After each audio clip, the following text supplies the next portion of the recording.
Hi, beautiful people. Good morning, good afternoon, good evening, wherever you are in the world. How's everybody doing? So,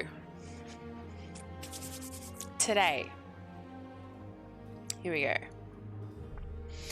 If you haven't participated in a Chat Decides interactive D&D adventure before, this is basically D&D meets a choose your own adventure meets storytelling.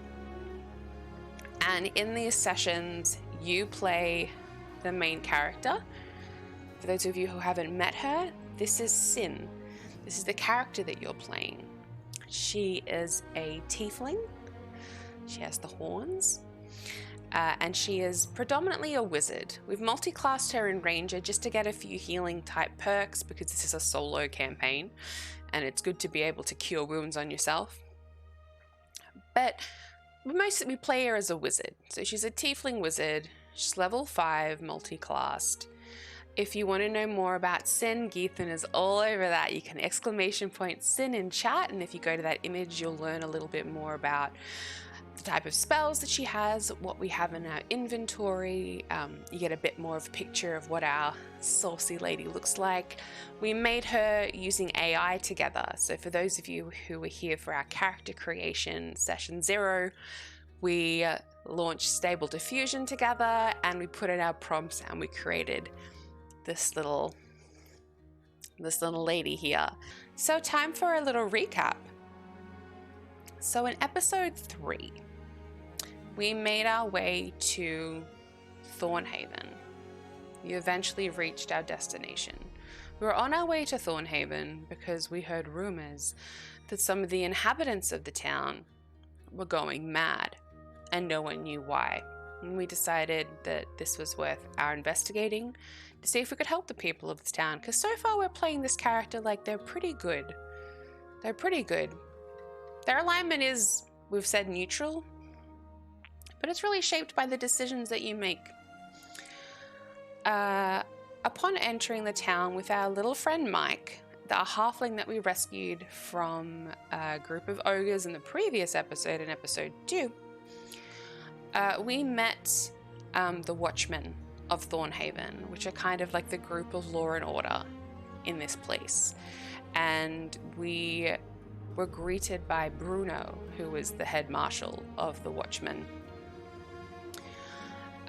He offered to put us up for the night in the local, one of the best taverns in Thornhaven, and then said when you're refreshed and you're ready, because we had some healing to do, because we did have 2 really epic battles in episodes 1 and 2.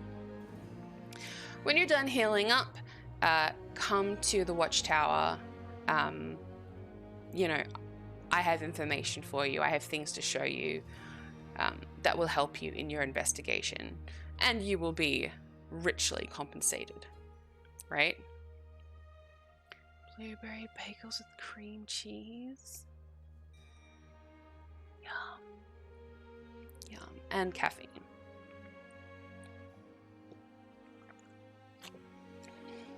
So we went to the tavern. The tavern keep was a black dragonborn man by the name of Gish. He put us up for the night. We overheard a conversation the next morning as we got up to start our day's work. 2 farmers having a conversation.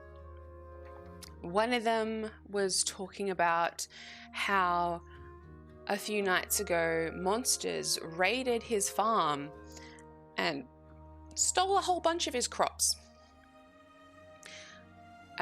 We deduced that was actually the ogres that we killed that had ravaged his farms. And we recalled that one of those ogres had also gone mad. But when it came time to roll an insight check to see if we could formulate any kind of connection between the ogres that we had killed, the theft at the farm, the weird stuff that was going on at Thornhaven, there was no connection that we could make. So we decided we'll just continue on with our investigations of Thornhaven on this fresh morning, see what we can learn, and see if we can start to figure out what has happened to this town and why. That is our ultimate goal. That is your ultimate goal. What has happened to the people of Thornhaven? Why is it happening? And how can we help? We found no You found no connection. Hopefully later today we will do a roll and you'll make a connection. Either that, or if you just don't get it by the end, I will just give it to you. I'll just give it to you. And that's where we find ourselves. Last episode was a lot of talking, a lot of investigating. We had a lot of conversation with Mike. We really kind of worked on what our relationship with Mike was going to be. Ultimately, after arriving at Thornhaven, we did send him away, though. We told him to go back to his family who were worried about his whereabouts. And we sent him off. We could have brought him to the tavern with us as a little companion, but we sent him away. Chat decides. Let us hope, indeed, Winnie, that the rolls are much more kind to us tonight.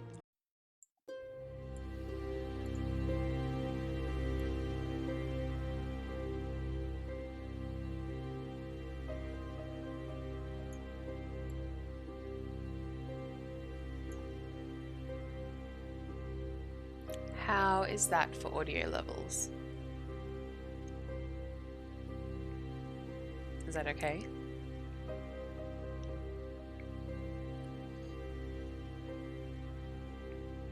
It's good? Good. I want you to be able to hear it for atmosphere. So, you step outside this crisp morning in Thornhaven, outside of the tavern. There is an eerie quietness that has descended upon this town. People that you see making their way around to do their morning duties do it with faces low, eyes downcast. People will glance at you, clearly noticing your tiefling form, and then they'll turn back and scurry along their way. People are speaking in hushed tones as you pass by them in the streets. People are actively avoiding coming close to other people, clearly fearful at contracting whatever sickness is befalling the people of Thornhaven. You have clocked in your investigations so far that it has only been maybe 5 to 7 days where strange things have been happening in the city, and everybody is on edge. You were told by Bruno to meet him at the Watchtower, the headquarters of the Watchmen of Thornhaven. It is an easy building to spot out. A tall structure that appears to loom over the rest of Thornhaven, above the tops of all the other buildings. It's 2021 all over again. Some have scarves wrapped around their mouths. People are confused. They don't know what's happening, how it's happening, why it's happening. There's no discernible pattern amongst those that have been infected? Cursed? We don't even know if it's an illness yet, chat. So, perched at the topmost edge of Thornhaven, this giant watchtower stands as the unassuming sentinel of law and order over this place. It's the Faerun flu. Oh my goodness. As you approach you're still surprised at the height of this building. A building that allows the watchmen of this place to maintain a vigilant eye over the town's perimeter to the north. I'm telling you, that's what we get for letting... Oh my god, baby. You can see that the building is built... has been built using durable, weather-worn stone. It is older than many of the other buildings that surround it. At the summit of the watchtower, a simple wooden platform juts out, almost suspended in the air. Here, at the top, a lone sentinel, clad in the blue vestments of the watchman, stands watch, scanning the town for any signs of trouble. They notice you down below approaching and nod their head at you in greeting and acknowledgement. At the base of the watchtower sprawls a wide structure, the prison and holding cells, you assume. It's constructed from the same sturdy stone. Say that through. Same sturdy stone. Same sturdy stone. Same sturdy stone. There you go. This facility, and it sprawls outwards, and it features stout walls and slitted, barred windows. No, it's the mages. They do all the devil magic, and this is the wrath of the gods. They're punishing us for Oh my god. You're a tiefling. Your kin fraternized with demons.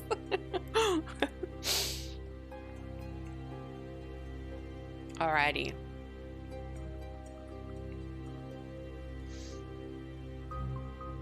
You enter this impressive looking structure, and a number of guards are sitting at tables on the inside. You see a main wooden sturdy table, 2 guardsmen standing behind it, a number of doors which you assume lead to offices and rooms off to one side, and then at the far end, on the other side of the room, a barred gate with double locks that seems to descend into some kind of darkness beyond the direction of the holding cells. You walk in. One of the guards looks up immediately, kind of eyes you, and then goes, "Bruno, your savior's here," and kind of looks down back at his desk. Just worried about the rolls. This is not a particularly nice greeting on this morning. You get a feeling of exasperation in these guards. They're wary of you, but they're looking at you intently. It's like this weird, when people don't want to ask for help because they want to be able to do it themselves, but they're on the verge of being like, I can't do this on my own. That's the kind of tiredness that you sense in these people. So how are we going to respond to someone just being like, the savior's here? So how do we respond to this guy not greeting us? Do we call him out on his attitude? Type 1. Do we ignore him and just go, not worth, it's too early in the morning? Type 2. Or 3. Do we approach them with some understanding and empathy? Maybe there's something more here. Oh, come on, fellas. Come on now. What are you doing to me? Our tiebreaker lurker. Okay, I'm gonna roll a d6. sometimes. If it's a 1 or a 2, right? We're gonna have to do something that we can divide into 3. If it's a 1 or a 2, it's 1. If it's a 3 or a 4, it's 2. If it's a 5 or a 6, it's 3. Does that make sense? 2, 2, 2, because there's no D3s, right? So we can roll a D6. Yeah? Too late, I'm doing it anyway. Here we go. Rolled a 6. There you go. We are going to approach them with some empathy today. You hear some shuffling in the back. Bruno's clearly getting up from whatever chair or desk or whatever he's doing in one of the rooms behind. You walk over to this individual who's just smugly looked at you. Keith, what do you say? How do you approach this individual with empathy? If this helps, he'd be in his mid-20s, looks rather youthful. He is human in his form.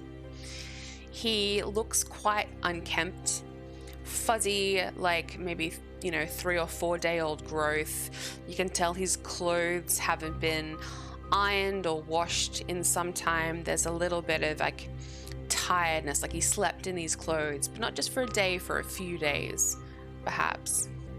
He's sitting behind a desk doing paperwork, basically.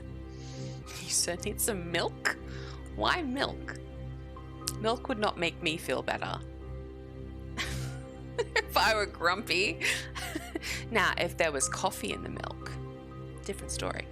Oh, he needs some milk. No. I look at him in the eye and I say, I understand what you're feeling. Know that I intend to end this long watch you've been on. This high alert will be over, and then you can rest. I like that. It's very Geeth. I like that.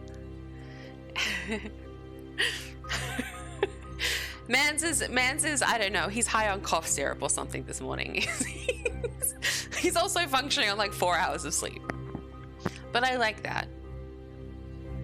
I understand what you're feeling. Know that I intend to end this long watch that you've been on. This high alert will be over and then you can rest. The young man looks up at you. What makes you so special? Even our most knowledgeable town clerics haven't been able to help a single soul. Bring them back from the edge of this madness that grips them. What makes you think that you can help us? As far as I see it, they're doomed. You respond, continuing your line of empathy with this young man. And you come down close, leaning over the table to where he is. Shit, there's an ad. I didn't notice it. And you say,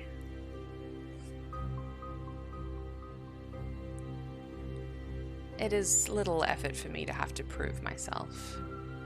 I do not mind doing this.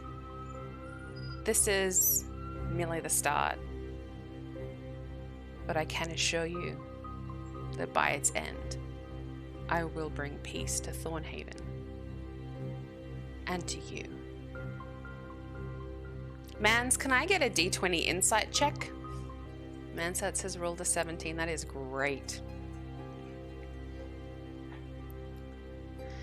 You look at this man and you can see his eyes are glazed, not because of tiredness,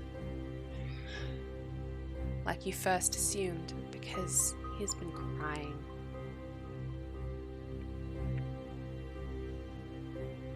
You see a deep sadness in his eyes. He's not this way because he is purely beaten down from the job and having to hoard up groups of his kin and townfolk that he's known all his life, and see some of them descend into madness and die, and then have to lock some of them away.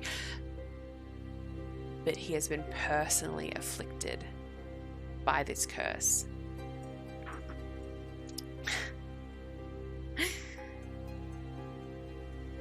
And you whisper to him now, "Who is it?" And he sees that you see him, and his lip trembles for a moment and goes, "My sister."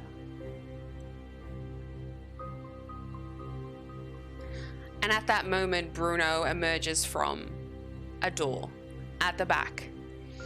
And he goes, "Hey ho, my friend. Thank you so much. A woman of your word. I expect nothing less. Thanks upon you again for saving Mike. He's a slippery little bastard, but he's got a good heart. He's got a good heart, that one. And a personal thanks from his family to you for bringing him home yesterday. I see you've met some of my men and women.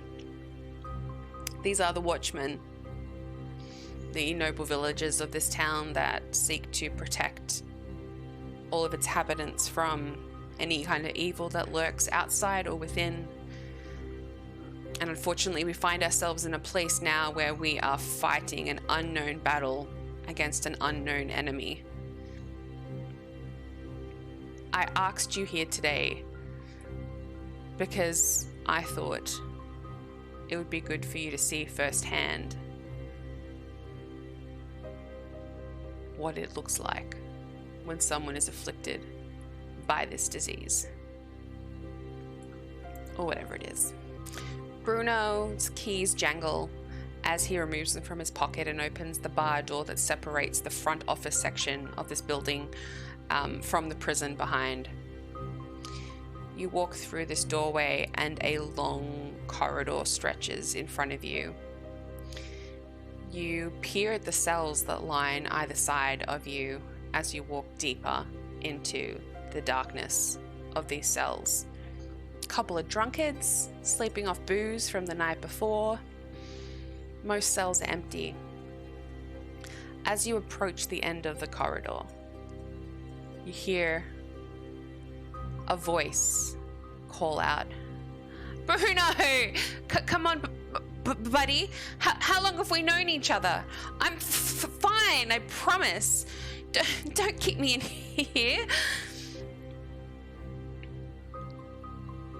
The first cell that you see as you near the back section of the prison, there is a relatively normal looking gnome. He stands about 4 foot tall, hands around the cells, face pressed up real close. I swear I'm fine. I'm fine. I'm just really tired. Come on, buddy. It's me. It's me. Winnie, can you roll me a d20 for an investigation check on this person looked up in a cell? I smoke rocks. Has rolled a 19. Amazing. Bruno turns around to you and goes,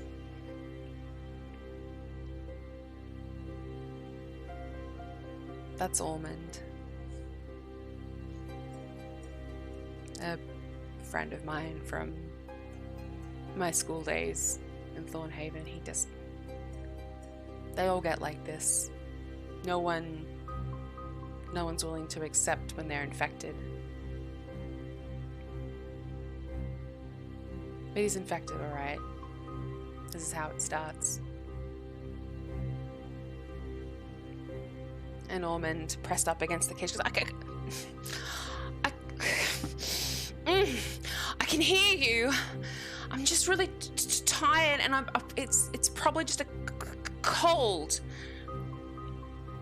You get down low, and with your 19, you look at Ormond in the cage. He's a bit shaky. His muscles are tense. But what draws your attention is a pool of blood inside one of his ears that has slowly started to seep down his jaw. The way he twitches seems to indicate like he's trying to shake something from within his head. His eyes lock with yours as you come down, and with a 19, you swear there's a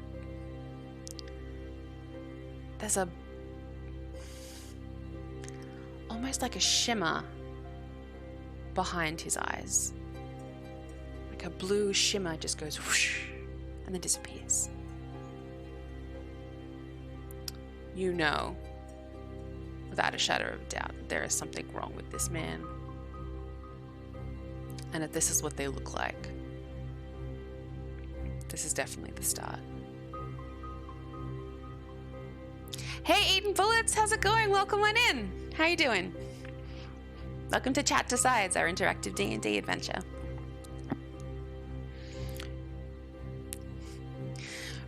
Bruno says, come on. This is just the start. He takes you to the next cell. Inside that cell, you see a young girl, probably maybe only about the age of 12, 13, rocking on a chair. Blood seeping from her ears, a little from her nose, rocking backwards and forth. Bruno says, "It's John's sister. I overheard you asking. It's not long now for her. This is what happens. This is the sequence and the deterioration. She's not making any sense." I'm glad you like it. Oh, Chris, the other sessions are on the YouTubes. If you want to catch any of the previous episodes. You can see her mouth moving. A whisper is escaping her throat. Like a gargle, rattly, shrill whisper. Chris, while you're here, would you like to give me a D20 to be able to hear what she's saying? Perception check, please. She's rocking backwards and forwards. Saying something. Winnie, if you are still here, would you like... Oh, no, Chris did it. Amazing. A 15. You can make out what she's saying on a 15. She is rocking backwards and forwards in her cell. And you realize very quickly what she's speaking is complete nonsense. Purple elephants dancing. The moon waltzes. Teacups singing opera. Marshmallows and keys. The frame serenaded the moon tire. Oh.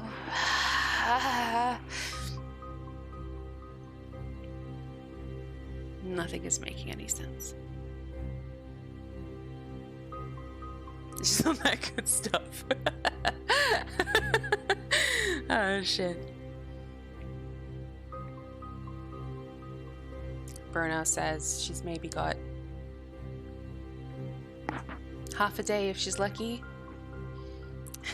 She's not something for sure. Bruno goes, she's maybe got half a day if she's lucky. And she'll become one of two things. Let me show you. Alright, we move to the third cell. On the third cell, on the floor, you see a human man sprawled out, arms contorted in an unnatural way, kind of convulsing on the floor, just leaving him there. You turn around to Bruno and you go, can we help this person? You're just gonna leave them to seize on the floor like this? And Bruno goes, no, this is the good ending. This is the way that you want to hope you go if this happens to you. Aw, Winnie, thank you. Thank you, my beautiful biased friend.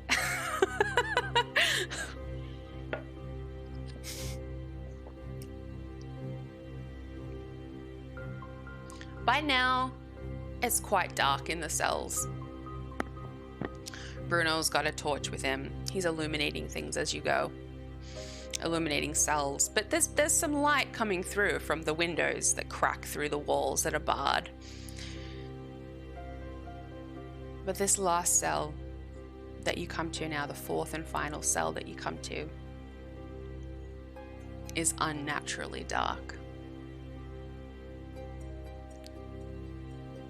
The window seems to be blocked, perhaps by something. You can't quite tell, but there is no light coming through. Only torchlight flickers and illuminates this area. Bruno hands you the torch, and he goes, careful. But this is what you don't want to become. And this is why we herd up people like Ormond so early, while they still have their faculties. Because we fear this running loose in the town. And he hands you the torch.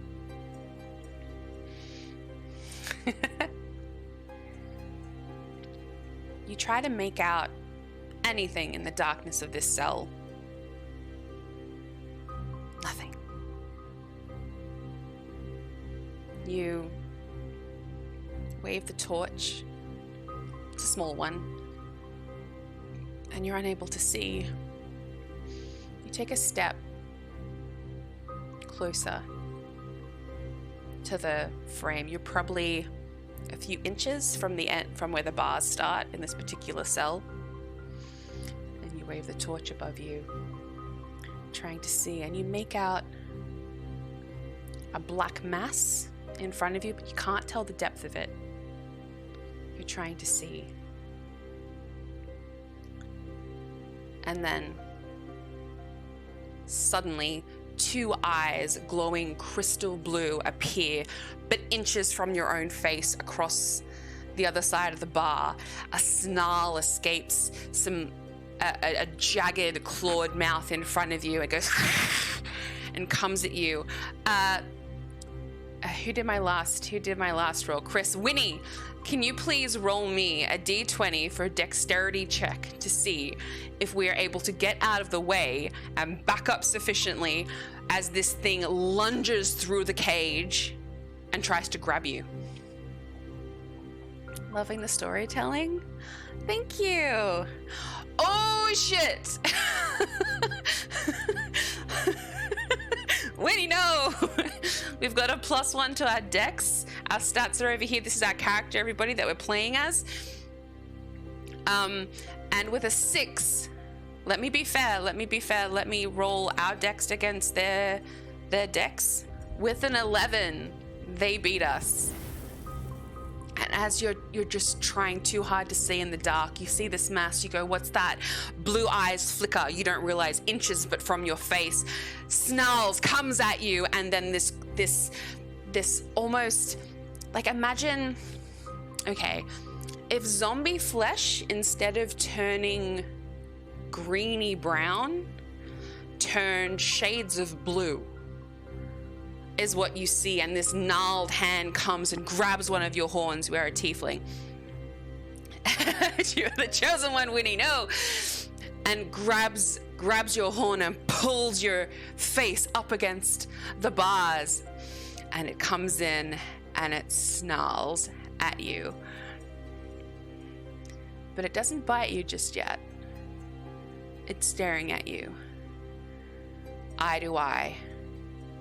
Inch, you can feel the heat of its breath, sour, hitting your face. Eaten bullets, can I please have a D20 for an insight check as you gaze into the eyes of this maddened creature?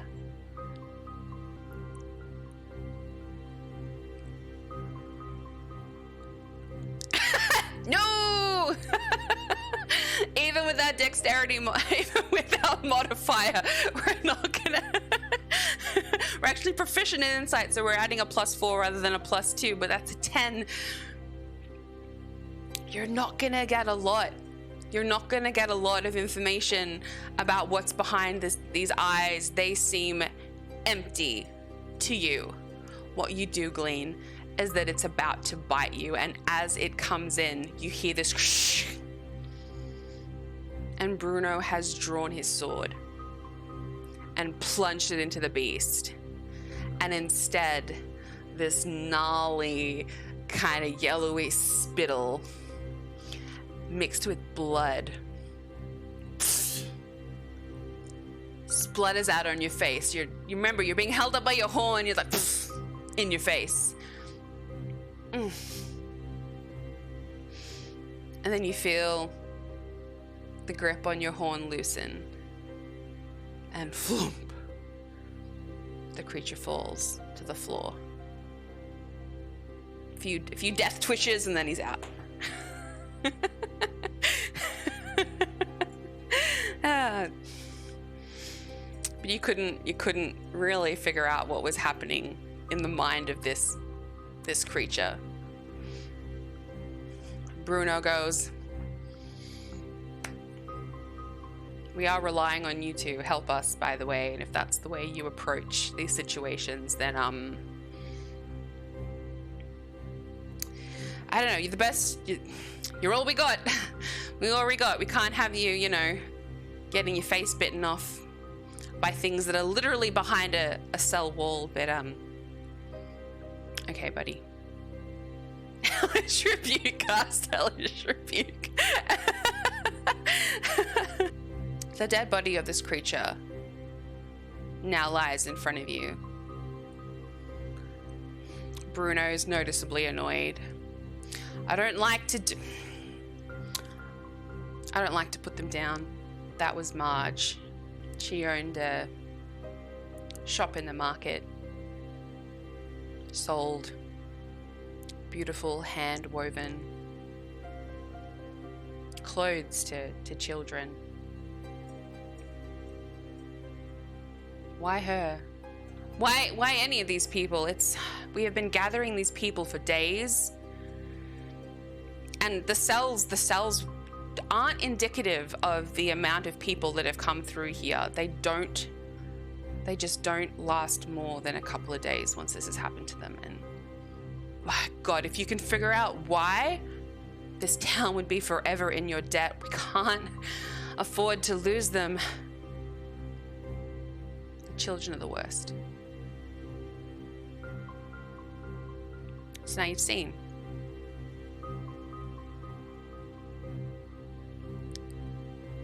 Now you've seen for yourself. If I hadn't have killed her,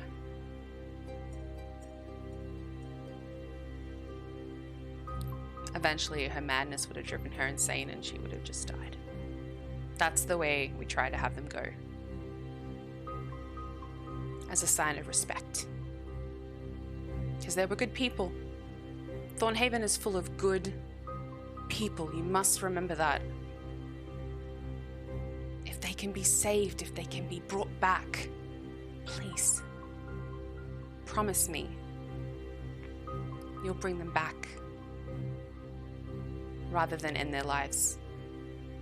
What are we gonna say? Are we gonna make the promise? What are we gonna do, chat? Type 1 if you think we should make the promise to not kill if we can save them. 2, do we refuse the promise? A threat is a threat. Like what just happened.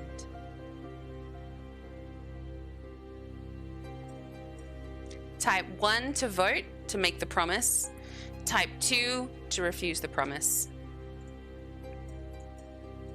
Are we gonna make the promise, chat? So if you're just joining us, this is another way that we interact. So as well as rolling, we also, hey Sean, welcome in.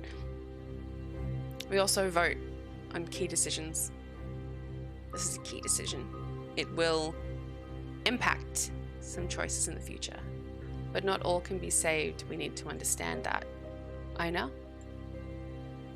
It depends on what we're going to prioritize. Is dishing out death going to be a final option? Like life or death? And if we have the ability to neutralize, are we going to try and do that? Or are we going to refuse to make the promise if they are between where you need to go, all the information that you need, even if there is a way to neutralize, if it is easier and more efficient to kill, that's what we will do. You turn to Bruno and you say, I promise, I will do whatever it takes to help the people of Thornhaven. And violence, I understand it does not have to be a necessity, and the promise that I make to you is that if I have the ability to, I will spare their lives. Promises are hard to keep. This is true. What would the consequence of breaking that promise be? We've made the promise. We've seen the evolution of the sickness, the curse. We don't know what it is. We haven't inspected enough. Maybe we can discern a little bit of information about the origins of this with a really high check. We turn around to Bruno and we go, now that they're dead, I'd like to inspect the body, if that is respectful. But this isn't the first time that I think I've seen this maddened, angry state of a creature. And you recall your first encounter in episode 1 of the maddened orc that bustled through your encampment in the middle of the night, that we burnt the eyeballs out of with our scorching ray. And you can't help but notice similarities. You can't be sure until you inspect the body. Bruno opens up the cell door and says, whatever you need. I did not lie when I said the resources of this town are at your disposal for helping us. People get mad over the last pair of socks. Yeah, okay, I'll pay that. You kneel over the body of this creature, once human, and you inspect them. And these are the things you can just tell. The skin has turned like a pallid blue color. The eyes seem to glow blue. The best way I can kind of put it is, if you've seen Game of Thrones, you know the general of the the Night General of like the Horde to the north. Shit, it's been a while, I can't remember what they're called. His eyes glowed blue. That's the type of like blue glow in these eyes now. Blood seeping from the ears, seeping from the nose, teeth, mouth, mangled. Sean, your first roll of today. Can I please have a D20 investigation? No, medicine check. Medicine check on this freshly dead corpse. Nummy nummy. Dirty 20. Dirty 20. Amazing. You get down low. And with a medicine check, you can tell that the creature has still not passed. Its breathing is short and shallow. It's not a threat, though. Oh, thank you for the 100 biddies. I appreciate you so much. Thank God it wasn't an insight check. They're not going well. Thank you, Eden. Welcome in. You press your ear down and you hear what sounds like tiny little shards of glass breaking in their throat every time they inhale and exhale.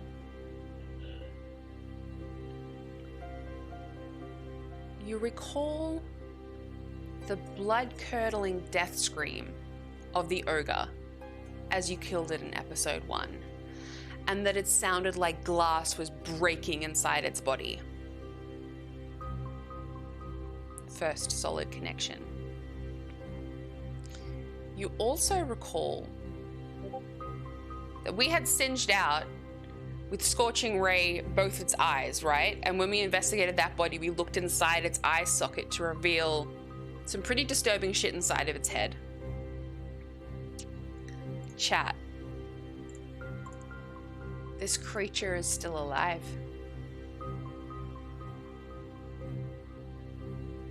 But to be conclusive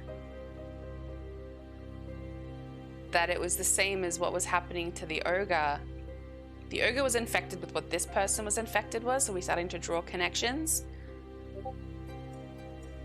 Will you gouge out the eyes of this still alive, dying creature to be able to see what's inside its skull?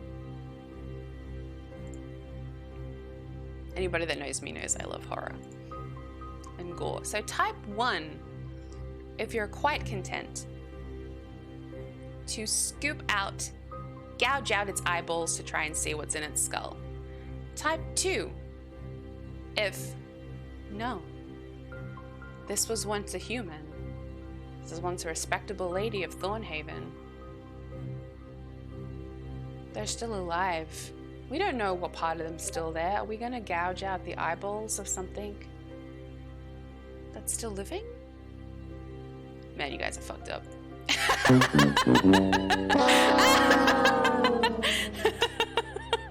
Man, you guys are fucked up. Shit. You pull out your dagger and you hold it. And Bruno goes, What are you doing? It's for science. It's for science. And you go, I promised not to hurt unless it was necessary. And in my books, I didn't deal this killing blow. This creature has but moments. But for the sake of time and to be able to help your people, I need you to trust me.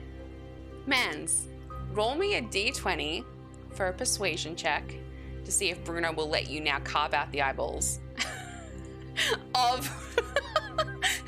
What did he say her name was? Margaret? Margaret, the lovely lady who worked at the market. 13. What's our modifier? +2, 15. Okay. All right. It's 2 eyes, 1 eye won't hurt. I don't I don't mind that at all, actually. There you go, Sean. With a 15, you are successful. You turn around and go, a compromise. She has 2 eyes. 1 eye won't hurt. And Bruno has this look of complete disgust and perplexity, like, what the fuck? That was a quick change. You were very empathetic when we first came out. You now made this promise not to hurt, and then you're like, hold on a second, Bruno. Just let me quickly scoop out an eyeball, but I'll just do 1, like, you know, half the pain.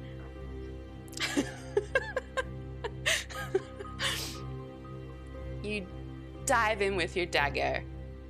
Squelch.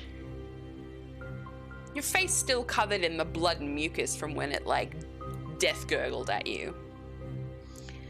And you carve out this eyeball. Pop. You carve out this eyeball and kind of skewer it. And you look down. The eyeball of the creature just on the tip of your dagger, and you look down. You bring the flame of the torch you hold in your other hand close. And you see it. You see what you had suspected all along. Tiny shards of glass, blue, gleaming, inside the skull of this creature. Maybe about 2 centimeters long, an inch. Shards, like icicles growing, piercing through the brain cavity, coming up through under the back of the eye, like tiny little, and in the light of the torch, it shimmers. This is exactly what you found inside the skull of the orc that you killed. Whatever is befalling the people of Thornhaven and this random ogre, did I say orc? I meant ogre. And this random ogre, which is our connection, chat. That's the connection that we're yet to make. There's a significance to the ogre, I'm telling you. Nothing's done for no reason. Did we do a medicine check? We did. It was a 19, wasn't it? With our 19 medicine check, you discern that obviously things are growing inside these people's brains. Whatever part of the brain it punctures first results in the outcome of them either going dumb or becoming violent. There's no way to tell. You stand up, kind of flick the eyeball off your dagger, wipe it on your vestments, and pocket the dagger. You turn around to Bruno and you say, "Thank you for showing me this. It is helpful. I feel like..." Thanks, Keith. I feel like I can trust in sharing with you that this is not the first time that I've seen this. And that it's not just humanoids that it's infecting, it's affecting monsters too. Something or someone is causing this to happen, but the other instance in which I saw it, that was not from a person within your town. So it's affecting townsfolk, but it's affecting these random ogres. Now, this morning I had a conversation with a farmer. The farmer mentioned that his farm and his crops were stolen by some beasts. I believe these ogres to be the beasts that stole the farmer's crop. It is the only connection in all of this. Bruno goes, "Not at all. We had that incident reported. We did our investigations. That's when we realized Mike had gone missing. I can point you in the direction of that farm, but before I do, I think there is someone that you should meet. We've had a number of our town clerics do their own investigations, and this isn't the only disturbing thing that happens to the people who get infected. Death, it seems, is not the end. I strongly suggest before you continue on your investigations of this farm that you swing by the temple and have a conversation with the high priestess and see firsthand again what is happening post-mortem to these bodies. It's up to you. Do you beeline straight to the farm? Type 2, I'm doing this backwards. Or do you swing by the temple to examine what's happening to the dead? Type 1. 1 to go to the temple, 2 to go to the farm. Right.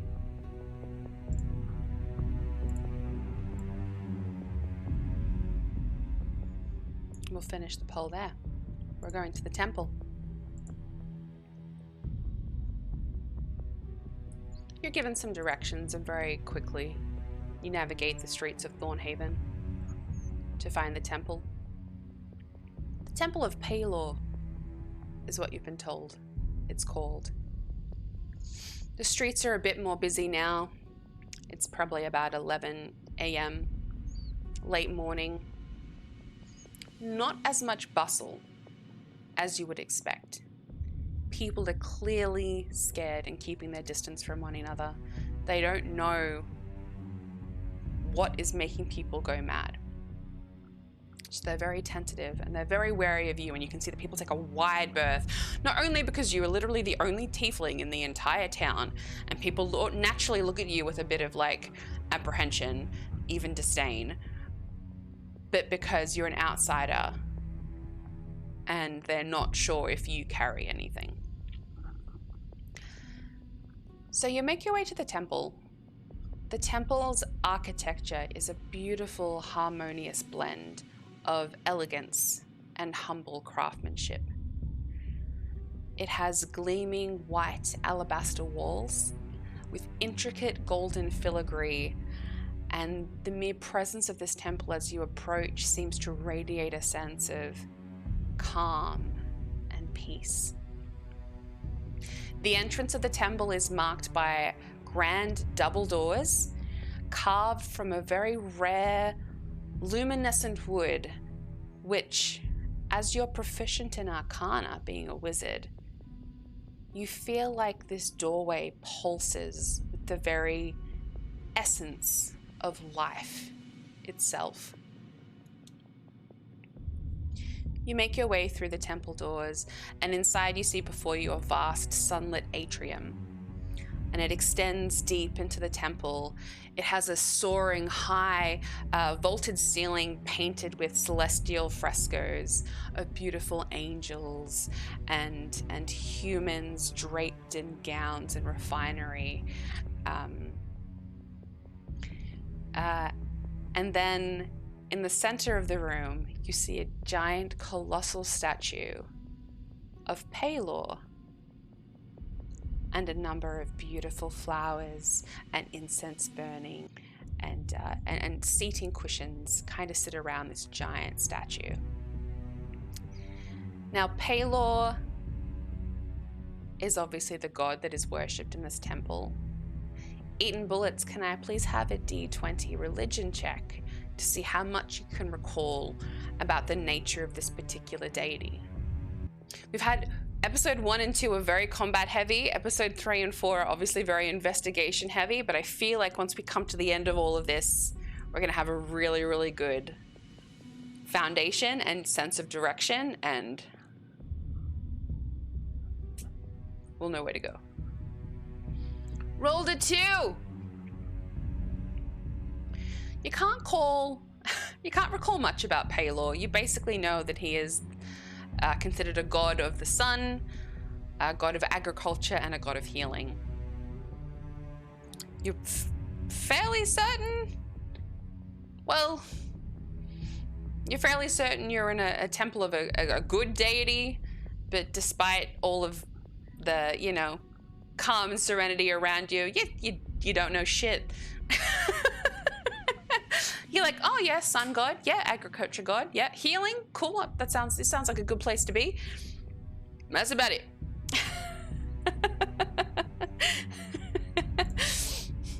In front of the statue of Palor is a single figure, on their knees, head bowed in prayer.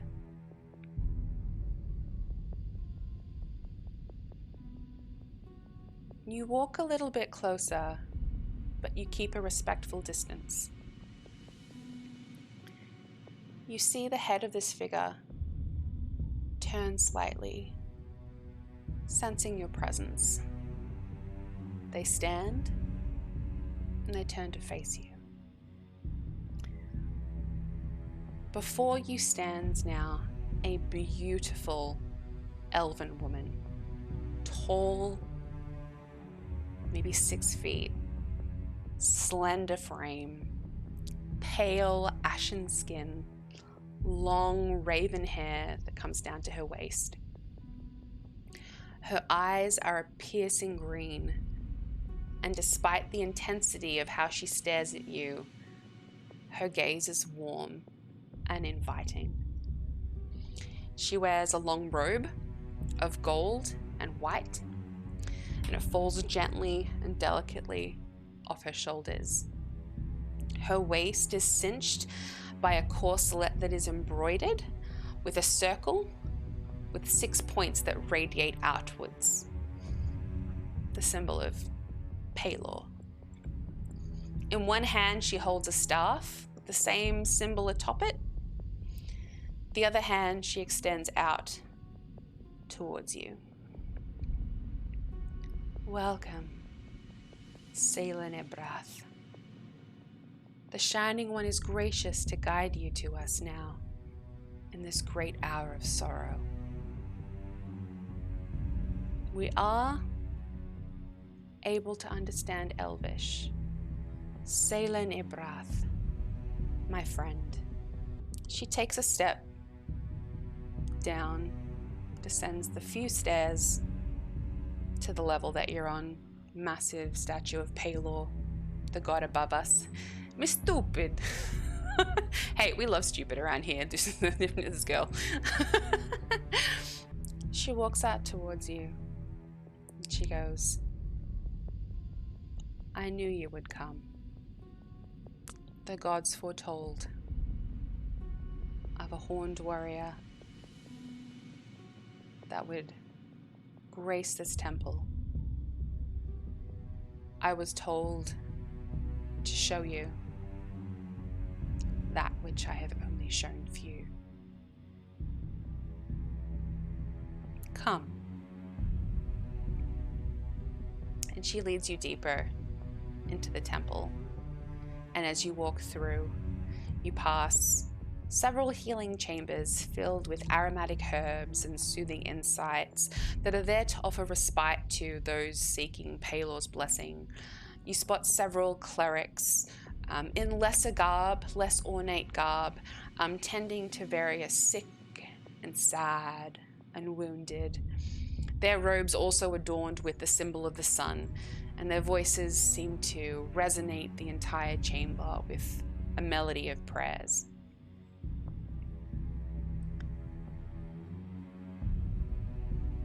The woman turns to you and she goes, my name is Eleanor. I am the high priestess of the Temple of Palor. I must ask though,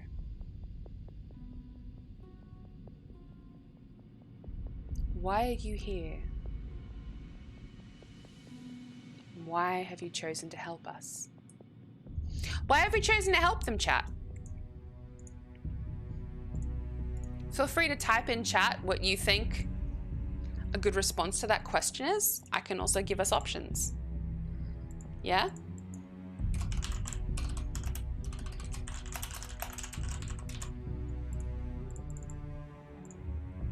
Money for a fat paycheck. Oh my god. For the greater good!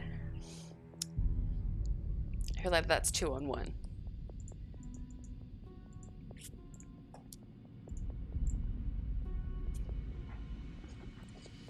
You look at her and you go,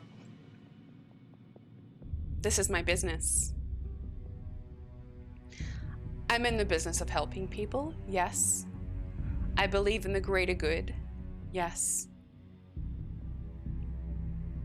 But I also believe in comfort and not being hungry. And while I am here to help you and your people, yes, of course. And I made a promise to try and do no harm unless it can be avoided. I am here because I have also been offered compensation.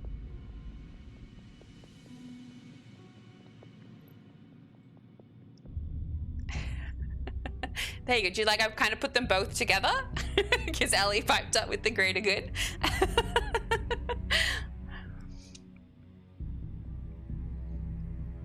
Eleanor says,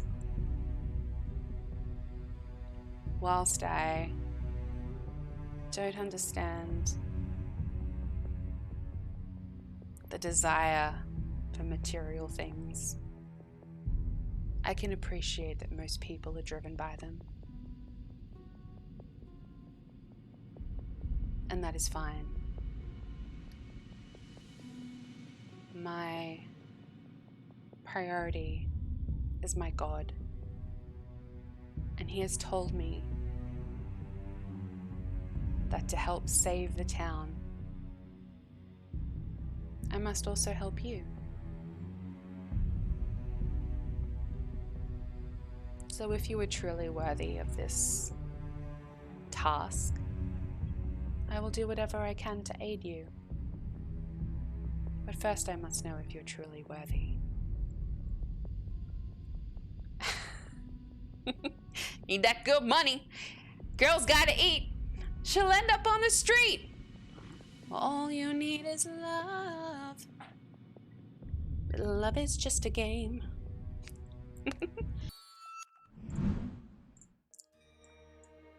How's everyone doing? Didn't make it. But all this investigation stuff out of the way. Can anybody type in chat what they think is going on? Like, just summarize. Because I'm hoping it's fairly obvious by now. We've got the what?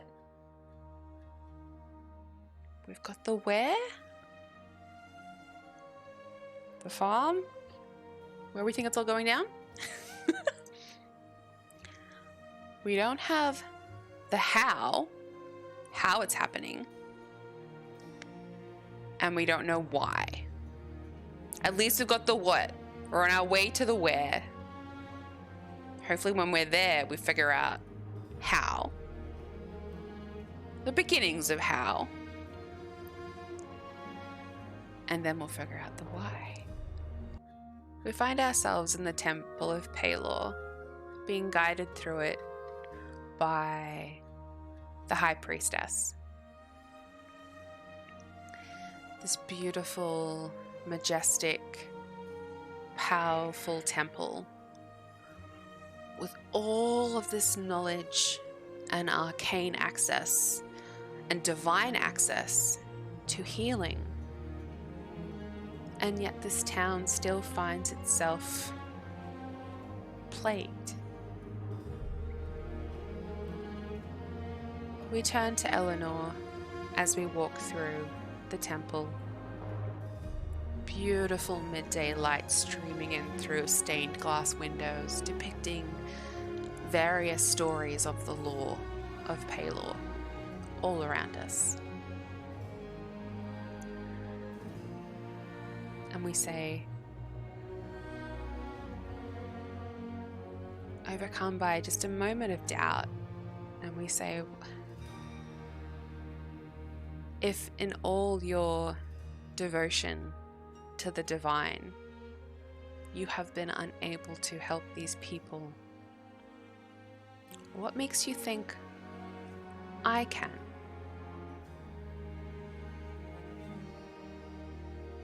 And Eleanor turns to you and goes, it is not our place to question the will of the gods. They lay out a path before us. And who are we to question where we tread? It was foretold to me in a vision that someone like you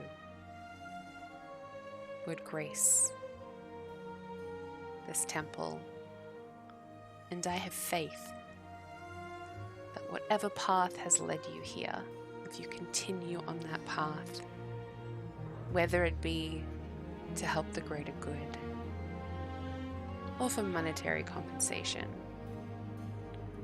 you will be led to where you need to be, and that Palor will bless you on your journey. You just need to embrace the light and let it guide you, as I think you have been doing this whole time, unbeknownst to you. So continue to follow me. She leads you to a staircase, and you descend down this dark and winding staircase, illuminated by what you first think is torchlight. But upon closer inspection, as you walk further, you see these beautiful yellow orbs floating against little indentations in the wall, little balls of divine light that have been cast in this staircase as you wind your way down. As you approach the bottom of the staircase, Eleanor turns to you, and in a hushed, reverent tone, she says, "Now, despite their final form, we must remember that these beings were once our kin. We must remain respectful of the dead. There will be no desecration by our hands here." And you look at her. She seems to have a sense of you. She seems to know what you've done. And for those of you who've been here through the whole journey, we have desecrated a number of bodies, even ones that aren't fully dead yet. Sean, just because, can I have an insight check, please? Can I have an insight check on Eleanor? 18 plus, I think, a 1. Plus 4, 22. Shit, we're proficient in insight. I've forgotten. We should be running insight checks more often, but we're just not doing too great with them. With an insight check of 22, you sense the divine in this woman. You sense that despite her beautiful, quite youthful looking form, that she is wise beyond her years. And you sense that she has been touched by something beyond the material plane. She somehow seems to know you. She somehow seems to know where you've been and what you've done. And with a 22, you almost get a sense that she's holding back, that she knows what you will do, too. Killjoy? Maybe. Ability to sense things in the past and future? Most definitely. You get a sense that she is a divine oracle of sorts. I'm glad we got a good roll in, Sean. You continue down the stairway and stop at the bottom outside of a heavy reinforced door. Above it are a number of runes carved in Elvish. They say the phrase, Ul Neve with Thuth Levi. And because we're proficient in Elvish, yes, I translated them into Elvish. Yes, because I'm a nerd. Anyways, it translates roughly to chaos. It translates roughly to in darkness find the light. As if evoking a melody, Eleanor touches her fingertips across various places on the doorframe. The door seems to let out a great sigh, and the words in runes illuminate above you, and then the door itself whoosh, vanishes, leaving behind an entranceway.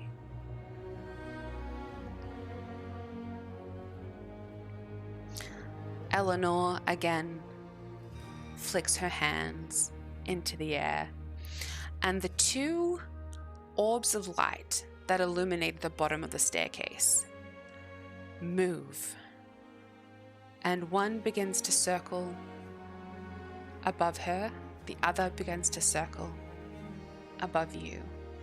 This beautiful radiant light. Imagine a little bit like a little bit like a lighthouse, but the whole orb is bright, but let's say one side's, the bit projecting outwards is a little bit brighter than the inside, and this orb just gracefully circles above both of your heads, illuminating around you. But just imagine there's like a focal point that's a little bit brighter as it swirls. Truly magical and magnificent. And Eleanor says, only friends of Palor can, what's it called? Like the doorway entrance. I'm trying to think of the fancy word for it. It's the, can breach the hearth. No, that's a fire frame. Can breach the, I don't want to say perimeter. I'll just say can breach the entranceway. For before us are the crypts of Palor, and only the devout are allowed inside. I need you to... We need to make a decision here, chat. Portal? Kind of? It's kind of like a portal, but I'm talking about like the the entranceway where like you... Threshold! The threshold. Before you breach the threshold. See, I'm trying to just use some words. Before you breach the threshold and go inside. So only those who are devoted to Palor can enter. Those who profess themselves to Palor can enter, or those who exhibit, the qualities of Palor can enter.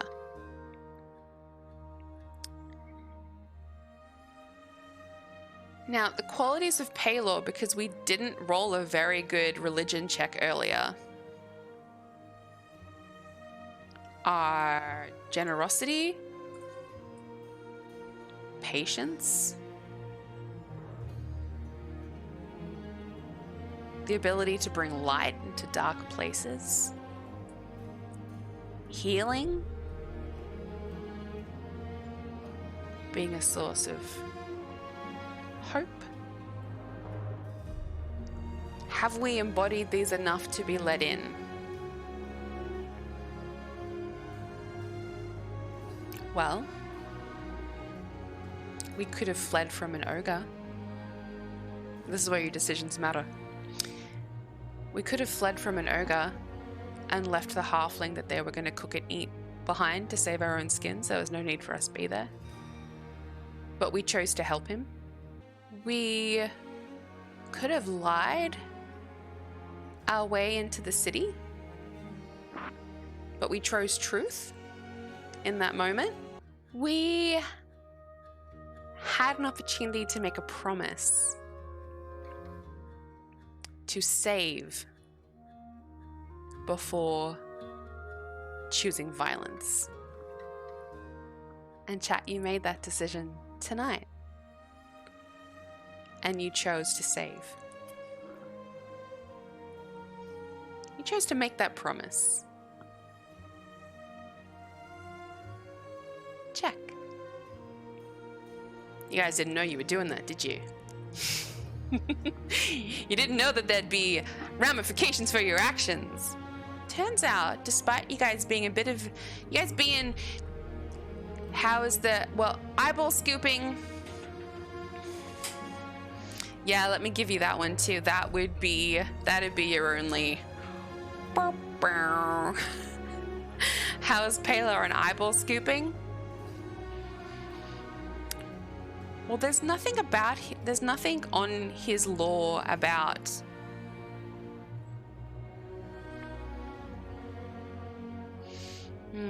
I don't think he'd be in favor of it. But there's not, although he's good, he's more about healing and peace and light. So what I was going to say, chat, is that although you have made some pretty cheeky decisions so far, although you have been a bit of a douche to Mike at times, you weren't very patient with him. Palor is about patience, but you did save him, and you did choose to bring him with you. We're gonna roll this with advantage. Yeah? We didn't kick him. You guys wanted to punch him, but we didn't in the end, right?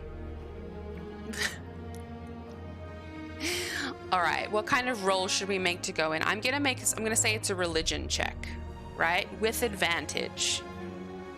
Yeah, and the DC is low. It's because we've done so great, you only have to get over a 12. So man sets fire. Can I have 2 D20s? We're rolling with advantage. The DC is low to be able to cross the threshold and descend into the crypts underneath the Temple of Palor with the blessing of Palor. A 10? We've got a +6 to our religion, by the way. We are proficient in it. So it is intelligence modifier doubled, so +6. And a 15, so with a 21. With a 21. Nice. Nice, everybody. Nice. So every tick you got, would bring the DC down. And then if you had more good than bad, I was going to give you advantage. So let's go with a 21. You take a breath. A little unsure of what will happen to you when you cross the threshold. Words. I remember that word now. And you push your body through the doorway. You feel whoosh, this warmth flow through your body. You feel ads. Sorry. If you're not subscribed, I'm sorry. You feel this warmth through your body, and you look down at your skin and it almost sparkles with luminescence. You have been touched and blessed by this deity as you walk inside the crypt. You look around you as you walk through. You see statues of various priests, priestesses, Palor himself and them in devotion to him. You see caskets, beautifully ornate tombstones of former bastions of the church and the village. As you walk through, your orb moving in a circular motion above your head, whoosh, whoosh, illuminating everything that the light touches. You continue to walk as if almost led on your own through this crypt-like labyrinth inside. You feel a pull, a warm pull, kind of intuitively pull you in the right direction. Turning this corner, turning that. Behind you a few paces, Eleanor trots. Every now and then narrating something that you might pass.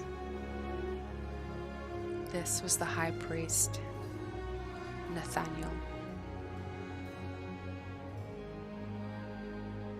A great priest and scholar. And she narrates various other people, almost echoing around you, but you seem drawn and you get pulled forward. Are we out of the ad break? Have I killed enough time? I have! Great.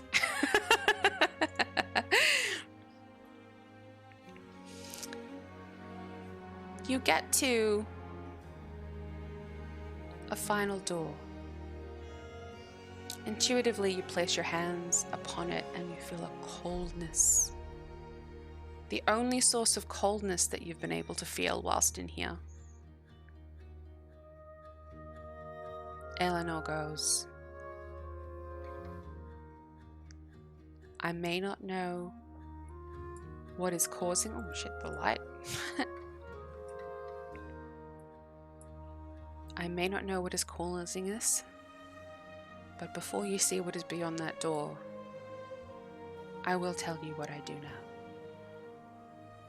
I have observed many a patience, and I have made the hard decision to diagnose them when it has gotten too far. Patients begin by getting confused. They can be reasoned with, but their responses start to make no sense.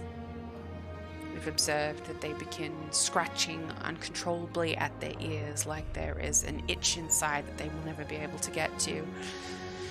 They begin to bleed, they begin to go mad, then they go dumb, or they become unnaturally violent and die.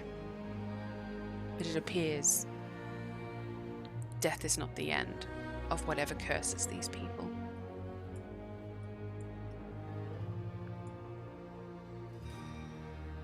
She steps in front of you and she opens the door. And you are hit with almost a violent blue glow.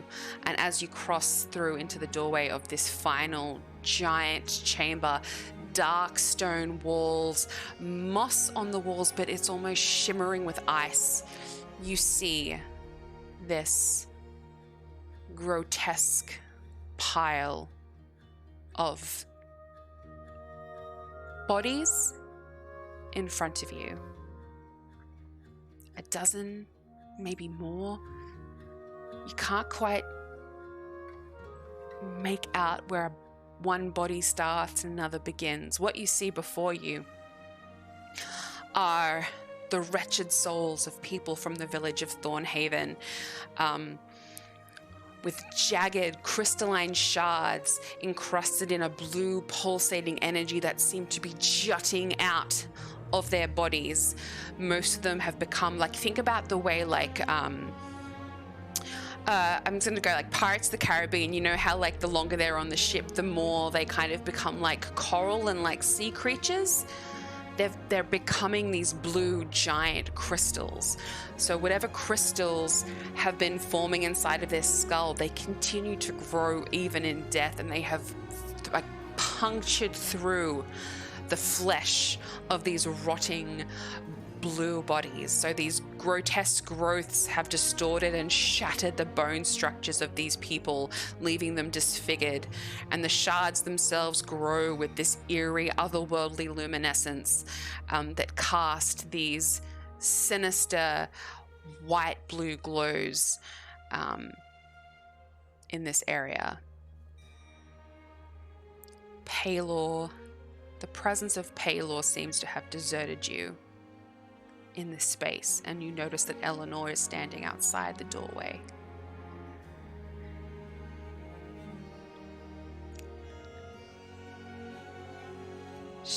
Can I have an Arcana check from Sean? You reach out with all of your experience of the arcane, being a wizard, and try to sense whether this monstrosity of crystal in front of you is organic or arcane. And with a 4 plus, I think our mod's a 6. So with a 10, you're still not quite sure. It could go either way. But something about being in this temple, about being blessed on your way down, and about the fact that as soon as you walked into this room, this godly presence abandoned you because of the overwhelming power of whatever resides within these crystals, does seem to suggest to you that this is not organic, this is not a disease, this is not purely a sickness in the traditional way, that there is something magical about this. It's not simply a disease or an infection or a virus that has been launched upon this town. I'm giving you more than what a 10 should give you, but something or someone is causing something unnaturally arcane to happen here. And it strikes you as very purposeful. It's not organic. Does that make sense? So let's take a second to summarize here. We have arrived in Thornhaven. We have had a chat with a farmer who said that his crops have been stolen and he won't be able to sell at the upcoming market. Might be a good thing. We have gone to the watchtower and we have seen and witnessed firsthand what the evolution of this curse looks like in a person. We have gone to the temple of Palor. We have been greeted by the priestess. We have been assessed. We have passed. We have been blessed, and we have been allowed to see the final form of what happens when someone gets stricken with this illness. And now we have loosely learnt as well that it has its roots in something arcane. To be blunt, now in summary, we know that something magical is causing this. We know that it is indiscriminate in who it gets, whether it be beast or human of this village. We know that all signs point to it having its origin on the farm. We've got the what it does. We've got the where it's originating from predominantly. We don't have the why. Yeah?